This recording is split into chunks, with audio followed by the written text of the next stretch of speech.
So the two podcasts that we watched were about segregation.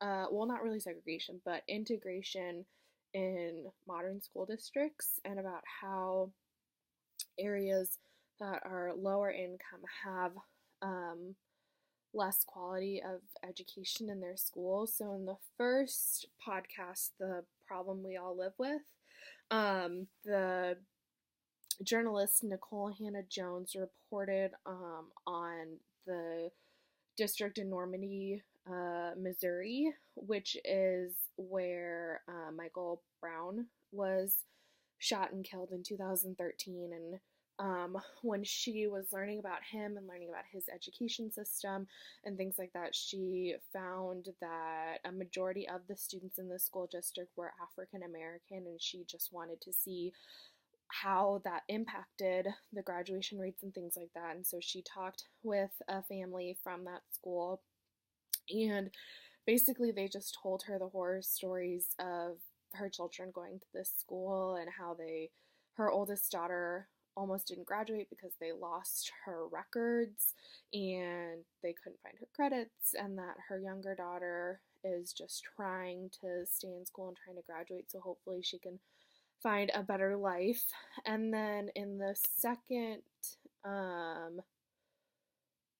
podcast, The Problem We All Live With, Part 2, the journalist Chana Joffe Walt reported on school districts in Hartford, Connecticut, and she talked about the exchange program they have between public schools and private schools, and how private school white kids would go to the public schools that were a majority African American and Latino and just see what they were like. And so the one girl that she spoke to, I don't remember her name, but she was a Latina, and she was very proud of it, and she was also very outspoken, and she talked about how she went up to these white kids on the first day of school and she just became friends with them. So my thoughts, I thought it was really sad that this is what our school system is like. I've definitely seen this on a personal basis. I grew up in Tucson, so definitely not the wealthiest area to live in.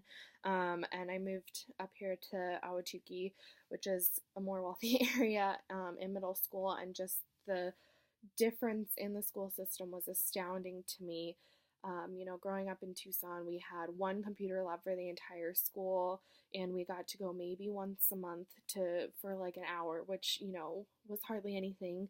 And we didn't have new textbooks, and we had lockers, and we had to carry our textbooks back and forth, and they were falling apart and just horrendous. And when I moved up to Phoenix, we didn't have lockers. We had two sets of books. We had one for the classroom and we had one for home, which was crazy to me. And each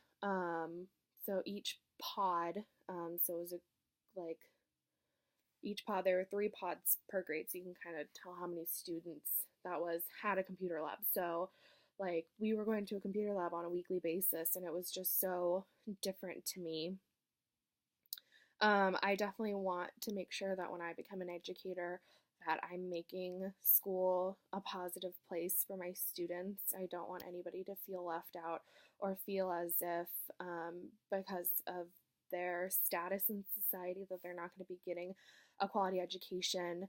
And I just want everybody to feel equal, because I know, from personal experience, how different it is depending on what zip code you live in and what school district you're in, how much money they put into education and how much money the school district is getting to be able to buy things for their students. And I was lucky enough to be able to go to a high school that had the money to do that, and I think that I got a much better education because of it.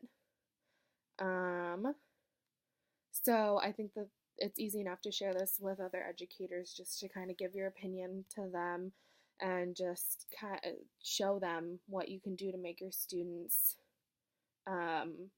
lives better. So like how this goes beyond traditional aspects of education. one big thing is field trips. So when I was in Tucson, we didn't have any field trips, or we would have to come up to Phoenix to be able to go to like the Science Museum because we didn't have that there.